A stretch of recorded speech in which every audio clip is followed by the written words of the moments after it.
So when I think about sustainability, I find it a very challenging and a difficult concept, actually, because here we are at this moment of incredible change, very, very profound change that is going on, and yet we're talking about sustainability in some sense. And if by that we mean, you know, is the human enterprise going to be persist in its richness? Is life going to persist on the planet in its richness? That tapestry, then, you know, of course it is, in my view, and I think I can back that up pretty well. If it's going to be 100 years, 1,000 years, 10,000 years, even millions of years, I think this is not fragile at all. And so that's not a very hard thing to sustain. And if you are talking about, are things going to change dramatically so much that we're not going to find them comfortable necessarily at all, and very unfamiliar and very odd and strange, then that's almost certain to happen before too long, certainly within the next century.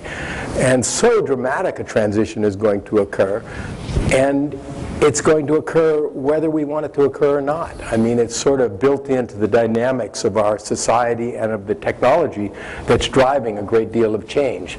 So the only thing is, there's certainly some crazy things that we're doing, and people ill thought through things that are going to impact the quality of life and that could cause lots of problems in coming decades.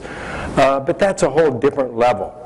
And so what I'll throw out to get us started is the level of transition and of change that's going on today, which is, it's really difficult to accept, or a lot of people don't see how profound it is. It's the changes that are occurring today are every bit as momentous as those that occurred 700 million years ago when single cells joined together to form multicellular organisms. So that's what's going on in our lifetimes. There's a planetary superorganism that's essentially emerging right now that is glued together by technology, where the parts are interacting and communicating as richly as the cells in our own body communicate, and that's happening very, very rapidly. It's enormously potent. Life is beginning to understand its own workings at such an intimate way, that it is beginning to intervene in that process. It is beginning to reshape itself. It is beginning to take control of its evolutionary future.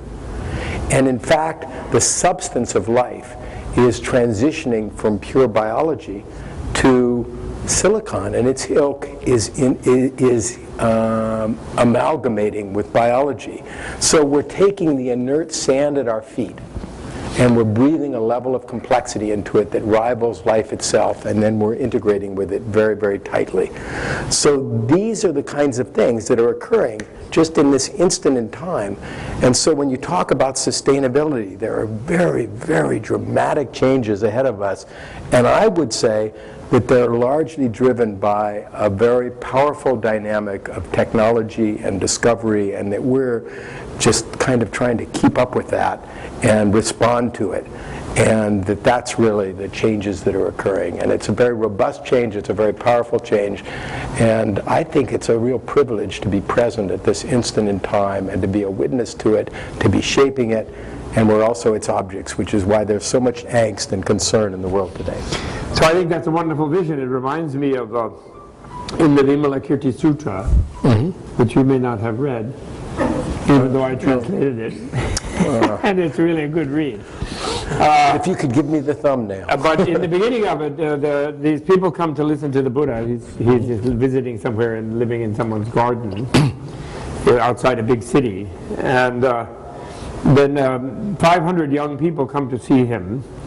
And they bring these jeweled parasols that the wealthy Indian people carried in the ancient time. You know, a very wealthy country India was in the ancient time, much more than Europe. And they placed them as offering in front of him and made a pile of jeweled parasols. And so then it is said that he did a special effect, like a piece of performance art, you could say, where he fused them into a giant canopy that covered a much larger audience, like a lot of people.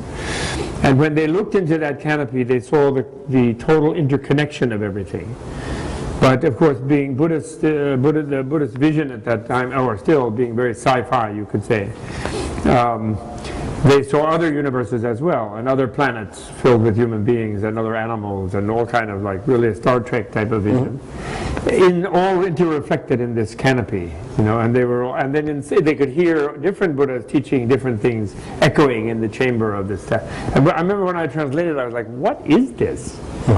Because it was like a canopy, and yet it encompassed galaxies, sort of thing. So then I realized it was a planetarium, in a way. Although, of course, in that time, that was or at least maybe 2,300 years ago.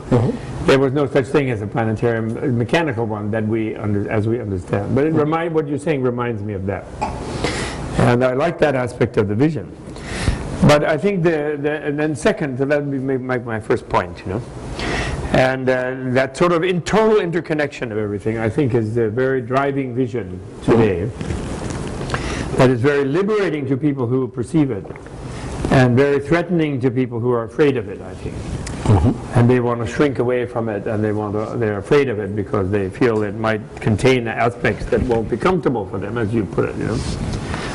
So then that was the vision he gave, and then based on that vision, he taught a thing about how the world is perfectible, actually, as an environment for developing understanding, which is kind of a shocking idea, actually, even then and certainly now. That it is not a matter of muddling along in a messed up place, but actually the world is, in a way, if people understood, it already is a perfect realm for developing understanding. Even then, he stated, what they call a Buddha, I translate it as a Buddha-verse. Not a universe, but a Buddha-verse. But in ancient language, it's Buddha Kshetra, which means a Buddha field. It means a Buddha field. So that's the first thing. Then the second thing you said about sustainable and change. I was also thinking about that, and the thing about it is that the reason I think sustainability is such a big issue is that the nature of the changes is such that we are all very much aware of the destructibility of everything, the fragility and the destructibility of everything. It isn't, the Cold War supposedly is over, but there's still 100,000 maybe heavy missiles, multi-megaton missiles still easily rearmed and re-aimed, and some of them may be still aimed in some extent. There's a lot of people proliferating them, and that's on that level. And then the other level of the pollution, global warming, the climate change, melting of the different ice caps, melting of the third ice cap in Tibet. I've seen it myself, enormous, hugely rapid thing, which means the drying up of all those rivers in those monsoon cycle economies and ecologies, that is going to be a complete disaster. 14,000 years ago, Chicago was under a mile of ice. I mean, but we didn't have 6 billion people on the planet. But if you let me just finish just a tiny bit, because I'm not going to end up in doomsday. Don't worry. But the reality of doomsday, however, is in people's minds, I think. Like I asked my class of an Introduction to Buddhism course at Columbia, 120 kids, and I asked them Tuesday, how many of them really thought that things would be like this when their grandchildren were at their age?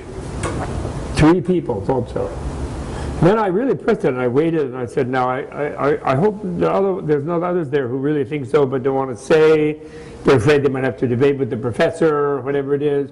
Please, I really want you to say what you really feel and think. And still, only 3 people had their hands up. And it took time. I walked around it, and they didn't come out.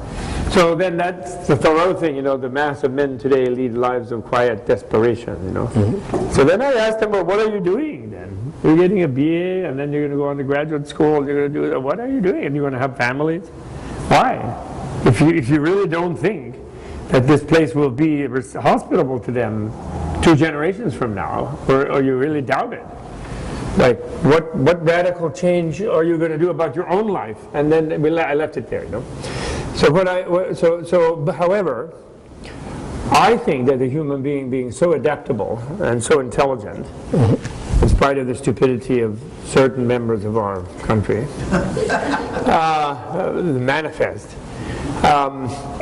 I think the fact that this change, this powerful change, could destroy everything, It's what will create the companion change, internal change, I think, within the individual that will make us survive this. Because I do believe, and I don't really have a good reason to believe that we'll survive these different trends that I think are very, very destructive. I think people who don't think so are ostriches. But the awareness of that maybe will make us catch up to it. And I can elaborate that, but I'll stop there. I'll turn it back to you. Yeah, so when I look at the world, I think that is a tremendous burden. That there are so many people that if you were to look back a century and compare the quality of our lives, the nature of our lives with what they were to the vast majority of people 100 years ago, there's no comparison at all. I mean, you have access to medicine. The fact that we are sitting here today, that we can devote enormous amounts of energy to self-fulfillment as opposed to storing enough food to get through the winter, that people don't die in childhood diseases, all sorts of things. And yet everyone, or so many people, feel that the world is somehow this awful place. That because there's such a distance between our vision of what is possible and the nature of reality. And I think what has happened is that the vision of the possible has gotten so lofty because of the potential from a variety of technologies, just the idea that everybody can be fed, that there aren't slaves, that there aren't, that we can live very quality lives in a variety of ways. And there's a lot of guilt because there aren't people, that isn't throughout the world. Yeah, everybody is not fed, actually, in fact. Everybody is not. But you could not. The trend is going away from it. Less are fed. Actually, the biggest problem, a bigger problem than inadequate diets or starvation, is obesity throughout the developing world as well. And we can certainly imagine there are problems with distribution, there are problems in actually managing the bounty, but there are certainly adequate food supplies today that everybody could be fed. 100 years ago, that wasn't really the case. I mean, it was very difficult, plus there were very fragile supplies. So to me, the problem of obesity in the developing world is very, very clear. Diabetes is epidemic. Obesity in Somalia, obesity in East Congo. I'm not saying that there are Chinese villages. I'm not saying, well, but largely in the developing world, there are more, there's a greater, I'm not saying in Somalia perhaps, I don't know. There are specific pockets where there are huge problems with that. But in general, it's not like 30 years ago when there was really before the Green Revolution was occurring and everything. I think that's pretty well accepted. I don't really think that technological triumphalism is accurate. But that's not really, I don't think that's technological triumphalism. What I'm saying is that things are, by many, many measures, if you look at life expectancy, certainly throughout Africa, life expectancy is still much higher than it was 40 years ago, 30 years ago. I mean, that basically by those measures, that we're much better off, and yet people are really unhappy with things. In the medical, take the healthcare system in the United States. I was speaking with a physician from the University of Laval, who was the founder of Boston Scientific, and he said it's very interesting because everything that I learned in medical school, there's nothing that I learned in medical school in the 1950s that makes any sense today. We essentially couldn't do anything for heart disease. We couldn't do it, nothing would be useful today. And if I were to have imagined then that the kinds of technologies were available today for treating disease, everybody would have thought it was unbelievable, such a positive thing. And yet today, here we are, and everybody associated with the healthcare system is less happy. Less happy. Doctors hate it. Yeah. The healthcare practitioners, the administrators hate it. Patients think it's awful. So, and this happens in area after area. Well, haven't we slipped to something like 23 in various categories? Well, I was reading a book just now by a lady called Robin. Oh God, I already forgot. I'm getting so old. Robin somebody. I might have brought it in my thing, called The Unhealthy Truth. And she's a mom whose child had allergy, and there's some doctors who are saying that 30 million out of 90 million children in the United States are afflicted by ADHD, intensive allergies, asthma, or autism. The autism itself has multiplied by 1,500% in the last 15 years. People lose a historical perspective, and you romanticize about the past. We tend to all do that. Well, but you can romanticize about the present too. I think people do. To me, I would agree. Certainly, some people do, but far fewer. But far fewer. That's how American politicians and the American public is deluded. We're number one and this and that, which is so totally You just asked your class. You said there were 3 people that thought that things were going to be semi-tolerable in the future. So there aren't a lot of people romanticizing about the present. There aren't so many people romanticizing about the present. I think it's much more common for people to be deeply concerned. In the econ department. Those are people in the religion course. I think people in the econ department might have had a different vote, you know. Well, if you look, or the biology. To me, you take something like global warming, which a lot of people are deeply concerned about. And to me, it is what a wonderful thing it is that we can devote a great deal of energy to be worried about something that isn't going to play out for 50 to 100 years. A century ago, people had much more proximate concerns and dangers in their lives. Now, I'm not making a statement about whether there's any reality or not to global warming, but I'm saying that we can lift that perspective where we can be concerned about things that are much longer term is because we are really pretty well taken care of. The vast majority, certainly in the developed world, and a great deal in the developing world. I mean, when you go into the developing world, there's... So you don't agree with Arianna Huffington that we're a third world country and again? I think there's a third world country within, just as there are first world. That's what I'm saying. There are pockets of poverty. The whole world is getting intertwined in very complex, I mean, okay. No, I don't mean to quibble.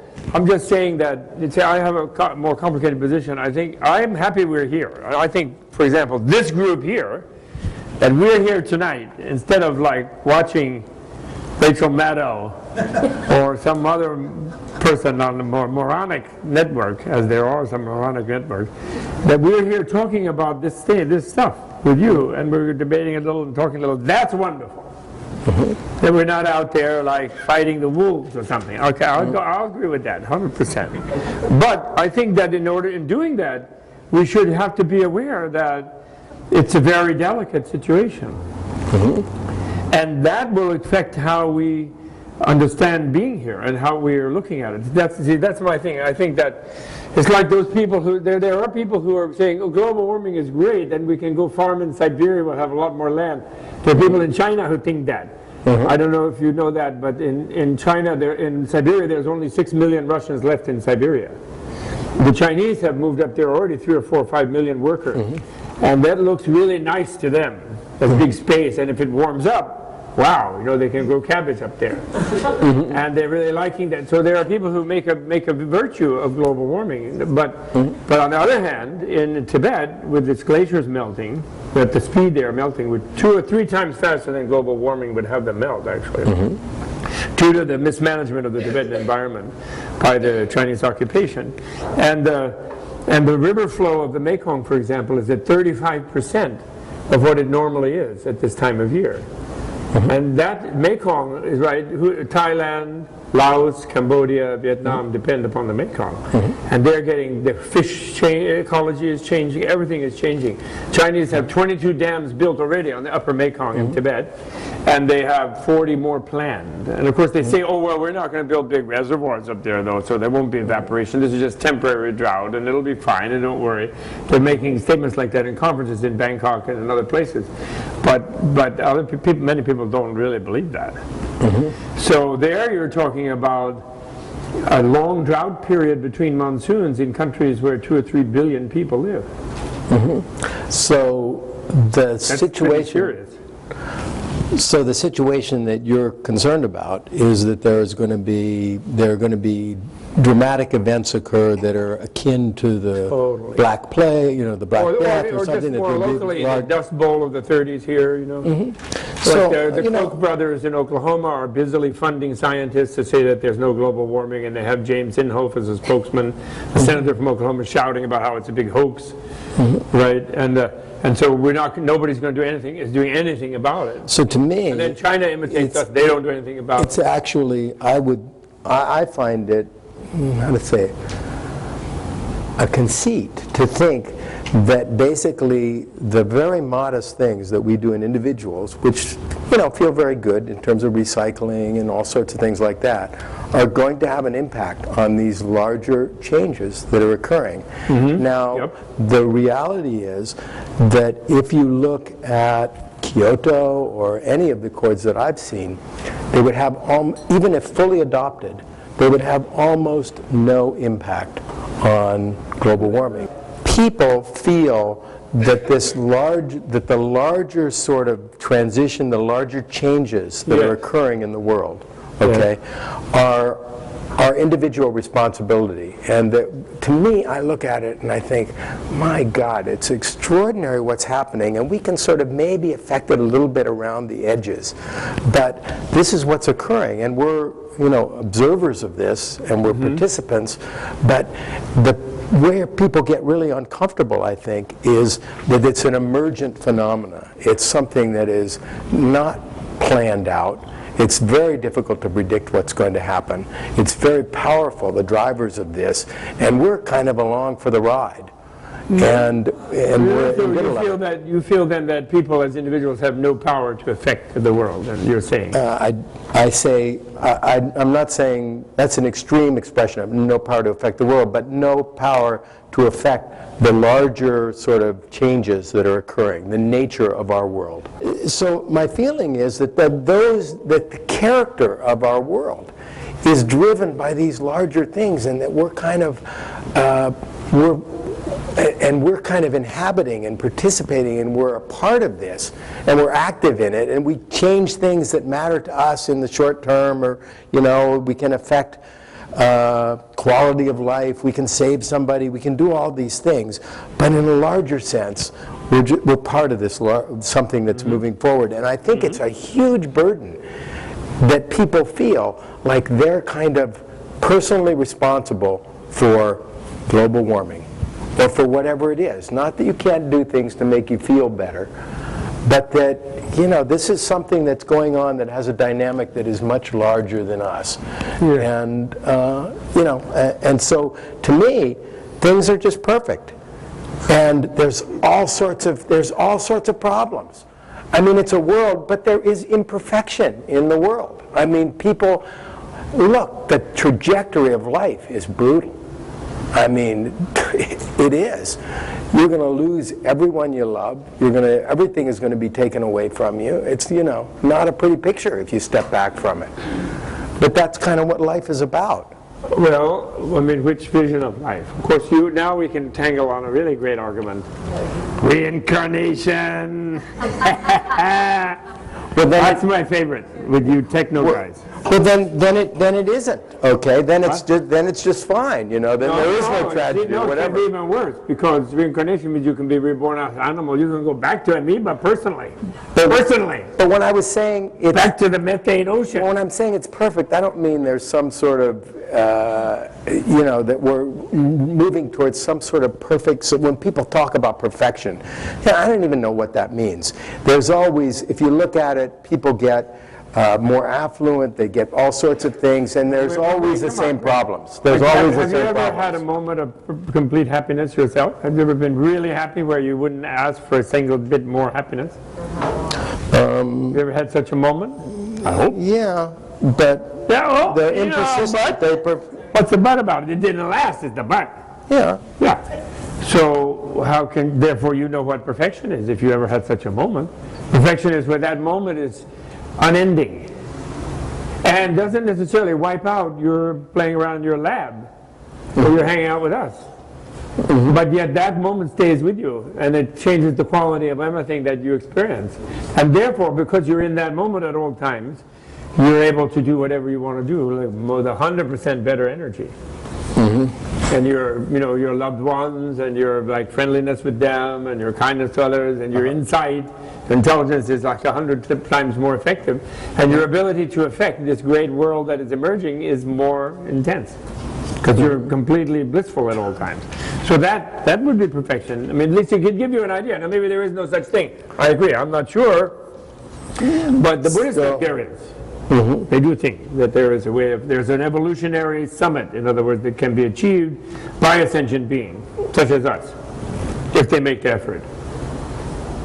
The internal effort, with an internal technology. The external technology, the problem with it is that if the inner realm of the mind is still dominated by greed and hatred and resentment and envy and dissatisfaction, then those things get magnified by the power of the external technology. So, like the food. So to me, when I look at the world, I see it, when I look at the world, I see it as a very messy, a very chaotic, a very competitive place. I mean, you look at what's going on at all different levels, bacteria, animals, you have there, there's birth, there's death, all these things are going on. And you can choose, and maybe you can perceive perfection, you can experience that, what is, and you can achieve some sort of level of bliss and acceptance of it, okay? I actually... Not only acceptance, but engagement in an optimally effective and helpful way. And that it's somehow fine the way it is, okay? That you're happy with it. And what I'm kind of saying is that in a larger sense, that to me, I look at the evolution, the macro evolutionary things that are going on, these transitions, and to me it's just awe-inspiring, okay? It is. I feel privileged to be able to even see it and conceive of it. But but I do. But to me, but you're saying, there's looking out of the world, there's all these awful things that are going on, it's our responsibility somehow. No, that's why I've told you that. I'm saying that the world is like this, but seeing it in a kind of, what makes it perfect is that there is the possibility, and there are many infinite numbers of beings who have achieved that kind of vision, and they are helping it go in a certain way. But then there are beings who haven't yet arrived there yet, who don't share your sense of awe, and who themselves don't really feel it's awesome when they're raped and mutilated by like a Congo revolutionary soldier, and they don't have the ability to experience that and remain in a state of awe. And so your vision of the awe should enfold that in such a way as to optimally move those beings not to be like that. And you don't require rape and mutilation, these external manifestations. There are enough people that have all of the trappings of, having the best in the world that are profoundly unhappy. Unhappy. They're so scoffing down the Prozac by the barrel, full. And desperately hoping the neuroscientists are going to come up with something better than Prozac. Well, I think they won't. The side effects are so terrible. So anyway, I think we maybe agree there, but it is a strange vision. Like when Buddha, you know the story of Buddha under the tree? Now Deborah said I'm a Buddhist. And that isn't fair in one way, because when you hear Buddhist, you think a religion.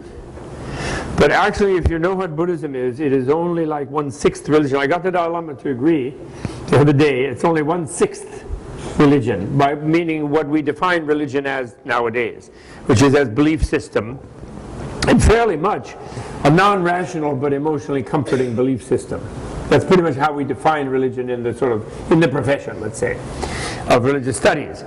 And Buddhism is a civilization. It was the matrix of all the Asian civilizations that we're surprised nowadays can actually also make cars and missiles and bombs and many things. And actually did invent a lot of those things before we did, actually, and didn't use them the way we have. But anyway, so Buddhism is an exploration of the nature of reality. So that when she says I'm a Buddhist, that means, what I would like to introduce myself as an inner scientist.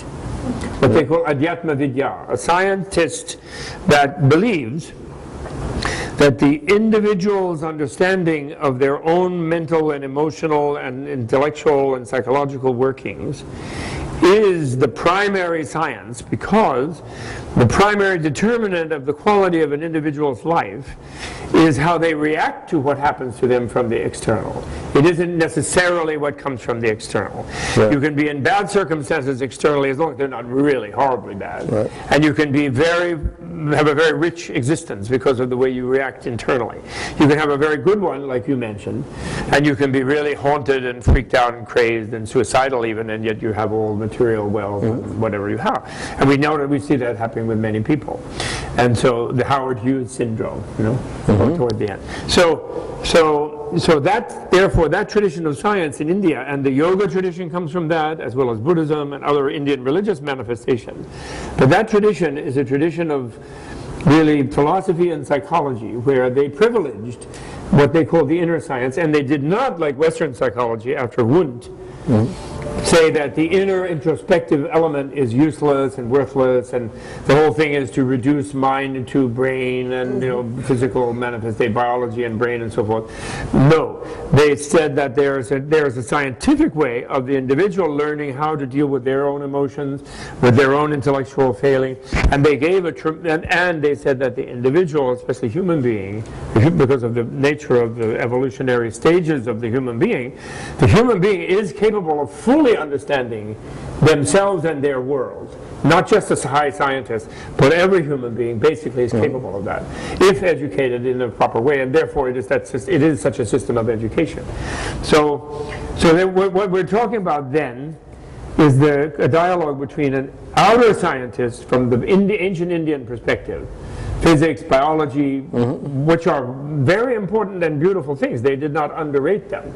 But then when the Buddhist side, it's inner science. It's not just a religion, in other words, I'm saying. It's not religion. So anything I say that seems to you excessively irrational, you can just tell me to shut up, because we're not here for a religious discussion. But anything that I say that's rational, even though it might surprise you, then we have to debate according to the reasons, according to the way the Tibetans debate. You know, they go. You ever seen a movie about the way the Tibetans debate? They have like a dance that they do, you know, and they clap their hand like that when they make a point, you know, and then the person answers. But they have sort of rules and everything, which I don't do well, and I don't mean to. Well, you could introduce them. Well, I'll know then when you. Well, that's when you make a point. I didn't even get one of those. There you go. There you go. But so when you're thinking about sustainability, to me, it's really a question of what we're talking about, in a sense, right. Because they're huge. Can you elaborate your middle statement here? The biotech, life's ever-deepening understanding of its own workings and nature is some of the driving forces. So one of them is what I said earlier. You really are good about it, and I would love to hear what you say about that. I was saying that it is an extraordinary thing that life is beginning to understand its own workings at a very profound level. Biological work. The nature of life, the interactions, the biochemistry, all of the things that are, and that to get an understanding, it's beginning to conceive and understand of itself to the level at which it can begin to manipulate and tamper and intervene with it in these processes. And that's just beginning right now. But what's interesting is if you start to carry these things forward at all, it's obvious that there's an incredible desire to do this. I mean, we may be put off by things that some of the edgier aspects of this, but they won't be able to be avoided, because as we understand biology, and there are huge efforts to do that because of treatment of disease and trying to extend our health span and such, then all of that becomes manipulable. And what's going to happen, 100 years, 200 years, as you start projecting forward, it's really mind-boggling as to how we will alter ourselves. And you mentioned drugs and such, which is going to be one of the biggest challenges, because we are constructed as a way that we have reward systems that channel our behavior in certain paths that are adaptive. I mean, it's not a coincidence that sex feels really good. I mean, that's something that you want to put some energy into, that you should be motivated by. It's with sugar, for example. Well, it's great. Sugar is really sweet. We should like it. We should want to go travel a few miles for some ripened fruit. It's a lot of energy, but we weren't built to be living in a pastry shop. So now we spend all our lives trying to, avoid feeding those desires, essentially. Sure. So as we begin to understand ourselves, we're going to be able to short-circuit a lot of these aspects of our biology to get the reward without the behavior. And that could be drugs, for pleasure, all sorts of things. How will we be able to resist those as we begin to understand ourselves? So those kinds of things will be very, very strong drivers, in my view. One of the key things, though, in that idea of yours is that biology is understood only as there is this dogma of materialism that I think fetters modern science and technology, personally. And I don't believe that that's a discovery. I think that's a philosophical choice. Mr. Dawkins might think it's a discovery, but who discovered that there's no mind? So the aspect that mind is a manifestation of material, of biology. Of the brain. Whereas Buddhist theory of biology, by which I mean an inner science theory of biology, involves the mental function of the human being. In other words, you can influence your genes, you can influence your neurotransmitters by your mind, by what you think. But which is not immaterial. One thing that the Buddhists make it easy for the dogma of materialist-bearing scientists, and I speak now after being involved in 25 years, 30 years of dialogues between the Dalai Lama and various kinds of outer scientists. They make it kind of easy for them to dismiss the Buddhist theory of karma, which is a biological theory. The Buddha himself discovered the rules of biology in his view, and very similar actually to Darwin. It's surprising to modern people that, for example, the people in Arkansas who want to teach creationism, because they're so freaked out they don't want to be related to no monkeys. Do you know what I mean? I ain't no monkey, my grandpa wasn't no monkey type of thing. And the Buddhists don't mind that at all. The Dalai Lama made a joke once at Harvard when we arranged some lectures from there in 1981. He said he wanted to go to Arkansas and help Carl Sagan and testify. And people said, well, why do you want to do that, Your Holiness? It was at a press conference. And he said, well, we Tibetans, we have a legend that we're descended from God, from a God. And actually, it's a bodhisattva, but he just said it like that to make it sound popular. But that God was a monkey, he said. So I think I can mediate. So talking about the Dalai Lama, I was told by a good friend of mine, Roger Kamnitz, who wrote a book called You're a friend of Roger's? Yeah, Roger's a good friend. So when they went, he took a delegation. I took them. You were on the delegation of Jews that went to... Yeah. Oh, okay. There was one non-Jew in that lotus. Yeah. It was the idea that there was... How does a dispossessed people survive? Right. Was the idea, right. Well, who would you consult but the Jews? Right? That's right. And Roger's comment was that, it wasn't very hopeful and that there was family and guilt, which aren't... Right. Well, yeah, I said the Jewish mother. I insisted. But he mentioned that the Dalai Lama had mentioned in a conversation with him that he could imagine a reincarnation occurring in a computer, in a computational device. Yeah, he's very flexible. We're very flexible about those kind of things. But what I was trying to say was, you see, they make it easier for the materialist dogmatics by saying that mind is non-material. And so then even those who are trying to, with goodwill, have a discussion with the inner scientists, they're trying to figure out how can a non-material thing matter? How can it causally interact with matter? So then I had to intervene there, and in this one particular dialogue, and I think since then he's modern, but then he falls back to that because in a certain zone of discussion, the Buddhists do make a mind-matter dualism.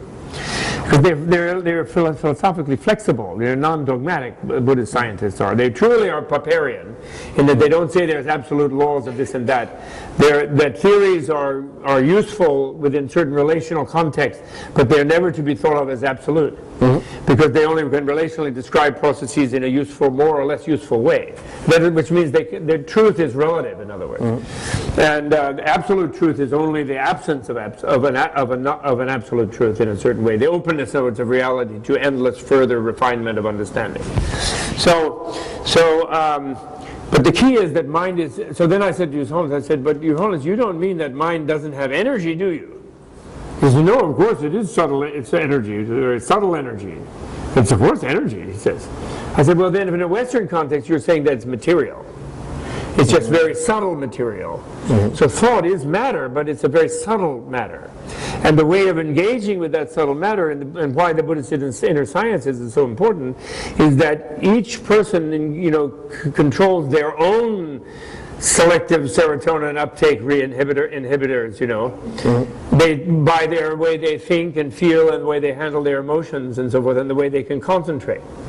More effectively than putting in some crude thing manufactured out of petroleum, and drop it in and have like weird side effects of things popping out of your ears that you don't know what they are, and then having to take another thing to down that one and mess up this one and the other, like people who are victims of these things really badly. I know some.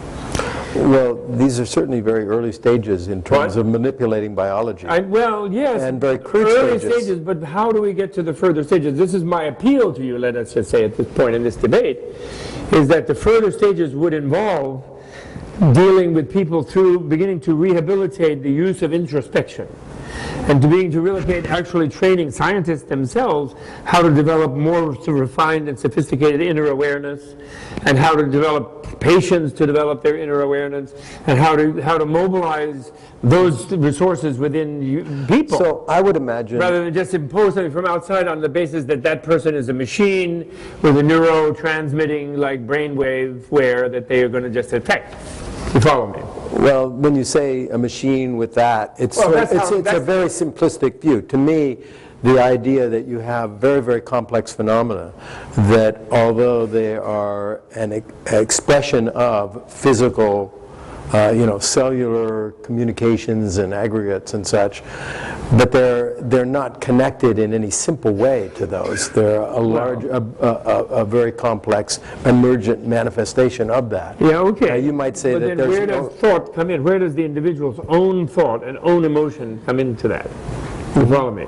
It's all reductionistically dealt with. Oh yeah, that's your neurotransmitter. This is it. So well, clearly, if you alter the biology. Darcy, my colleague at Columbia, chairwoman a few years ago of the psychology department, came in one day to a chairman's meeting in a mood of disgust, and said, "I hate my department." And we said, "What's the matter, Darcy? Why is that?" She says, "We all work for Novartis." She said, "We just all work for Novartis." She said. They don't read Freud, not to mention Buddhist psychology or Hindu psychology or any other kind. They don't even read any Western psychology. So they just do neurotransmitter and animal experiment. And that's because of the reductionist dogma of materialism, which I think is a dead end.